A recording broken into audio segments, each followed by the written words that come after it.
Professors perspective వీక్షకులకి ఆహ్వానము.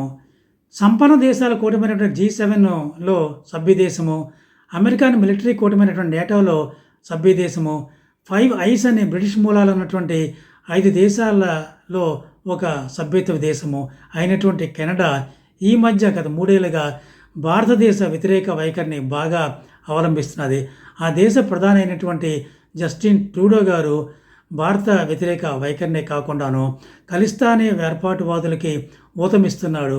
అలాగే ఉగ్రవాదులకి, తీవ్రవాదులకి ఆశ్రయం ఇవ్వడం కూడా జరుగుతున్నది. ఎందుకు ఈయన ఈ యొక్క ఎపీజ్మెంట్ పాలిటిక్స్ ప్లే చేస్తున్నారు? దాన్నే సంతుష్టీకరణ రాజకీయాలని మనం అంటుంటాము. ఎందుకు ఈయన ఇటువంటి రాజకీయాల్లో నిమగ్నమై ఉన్నాడని మనం ఆలోచిస్తే దానికి ఒక నేపథ్యం ఉంది. 2021లో కెనడాకి హౌస్ ఆఫ్ కామన్స్కి ఎలక్షన్స్ జరిగినాయి. 338 సభ్యులు గల ఈ యొక్క హౌస్ ఆఫ్ కామన్స్లో మెజారిటీ రావాలంటే 170 మంది సభ్యులు ఎన్నికవ్వాలి. ఈ 2021 హౌస్ ఆఫ్ కామన్స్ ఎలక్షన్స్లో ఏ పార్టీకి మెజారిటీ రాలేదు. ఆయన జస్టిన్ ట్రూడో గారి పార్టీ అయినటువంటి లిబరల్ పార్టీకి 154 సీట్లు వచ్చినాయి. అలాగే కన్సర్వేటివ్ పార్టీకి 119 సీట్లు వచ్చినాయి. ఏ పార్టీకి మెజారిటీ లేదు.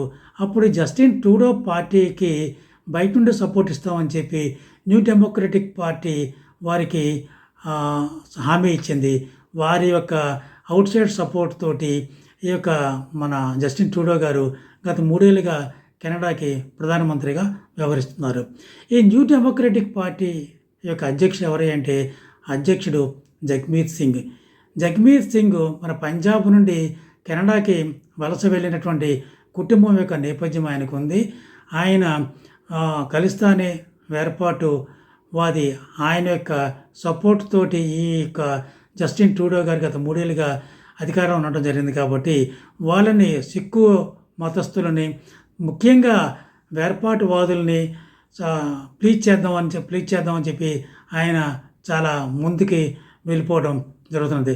ఎక్కడి దాకా ఆయన వెళ్ళిపోయాడు అంటే ఒక ఊర్లో, బ్రాంప్టన్ అనే ఊర్లో ఇందిరాగాంధీని సిక్కులు చంపుతున్న ఒక దృశ్యాన్ని ఒక వ్యాన్లో ఊరేగింపుగా తీసుకెళ్ళటం కూడా జరిగింది.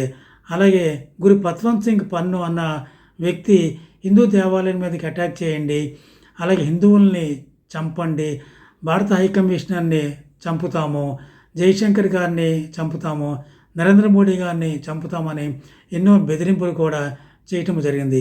ఈ విషయాలన్నీ కూడా మన విదేశాంగ శాఖ మంత్రిత్వ శాఖ కెనడాకి చెప్తే వాళ్ళు మా దేశంలో భావ స్వాతంత్రం ఉంది, వాక్ స్వాతంత్రం ఉంది, కాబట్టి ఇది మేము వాళ్ళని ఏమీ చేయలేము, నియంత్రించలేము, వాక్ స్వాతంత్రం బాగా ఉందని నెపంతో ఈ యొక్క మన యొక్క అభ్యంతరాలని పట్టించుకోలేదు. అలాగే హర్దీప్ సింగ్ నిజ్జర్ అనే ఒక వ్యక్తి, మన సిక్కు మతస్థుడు, ఆయన లూధియానాలో పేలుల్లో ప్రధానమైన నిందితుడు. ఆయన ఫేక్ పాస్పోర్ట్ తోటి కెనడాకి వెళ్ళిపోయారు. వివేక్ శర్మ అన్న పేరుతో కెనడాకి వెళ్ళిపోయి అక్కడ మత ప్రబోధకుడుగా ఆయన ఉంటూ ఉగ్రవాదులకి ట్రైనింగ్ ఇస్తూ ఉన్నారు. ఆయన సర్రే అనే ఊరిలో ఒక గురుద్వారాకి ప్రెసిడెంటు. ఆయన్ని కూడా మన భారతదేశము, మా దేశానికి ఆయన ఎక్స్ట్రాడిట్ చేయండి అని చెప్పడం జరిగింది. అయినా మన యొక్క కెనడా ఏమాత్రమో దీనికి ఖాతరు చేయలేదు. ఈయన ఈ యొక్క నిజ్జర్ గారు తన యొక్క గురుద్వారా నుండి బయటకు వచ్చినప్పుడు 2 ఆగంతుకులు ఆయన్ని చంపడం జరిగింది. ఈ విషయాన్ని ఆయన పార్లమెంట్లో కూడా చెప్పడం జరిగింది. మన దేశ పౌరుడిని మన దేశంలోనే చంపడము మన దేశం యొక్క సమగ్రతకి, అదే సావరెంటీకి, ఇంటిగ్రిటీకి భంగం కలిగిస్తున్నారని చెప్పి ఇండియా మీద ఆరోపణలు చేయటమే కాకుండా చాలా వివాదము కూడా దాని మీద చెలరేగింది. ఒక 3-4 నెలలు దీని మీదనే మన వివాదం కూడా వారితోటి జరిగింది. ఈ మధ్య 2024 జూన్లో హర్దీప్ సింగ్ నిజ్జర్ చనిపోయి సంవత్సరం అయిందని దాన్ని కమమరేట్ చేస్తూ హౌస్ ఆఫ్ కామన్స్లో 1 మినిట్ సైలెన్స్ మౌనం పాటించారండి ఆ నిజ్జర్కి శ్రద్ధాంజలి ఘటిస్తూ. దీని మీద ఒక ఎంపీ చంద్రన్ ఆర్య అనుకుంటా, ఆయన హిందూ ఎంపీ, ఆయన కూడా ఆక్షేపణ అభ్యంతరం తెలిపారు.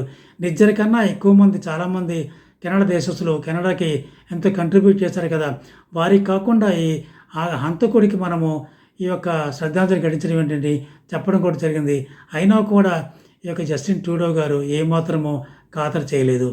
అటువంటి కా జస్టిన్ ట్రూడోకి ఏ పార్టీ అయితే ప్రస్తుతం 3 ఏళ్ళు ఆయనకి సహాయంగా ఉండి అధికారంలో ఉండటానికి హెల్ప్ చేసిందో ఆ పార్టీ అధ్యక్షుడు మొన్న 4 రోజుల క్రితము జస్టిన్ ట్రూడో గవర్నమెంట్కి మేము సపోర్టు ఉపసంహరిస్తున్నామని ప్రకటించడం కూడా జరిగింది.